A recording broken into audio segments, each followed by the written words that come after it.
kind of hard to move it around.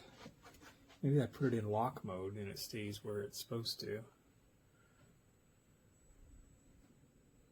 But it seems to be pitching up and down all over the place, and the controls are kind of hard to work out what you're actually supposed to do and how this is supposed to work.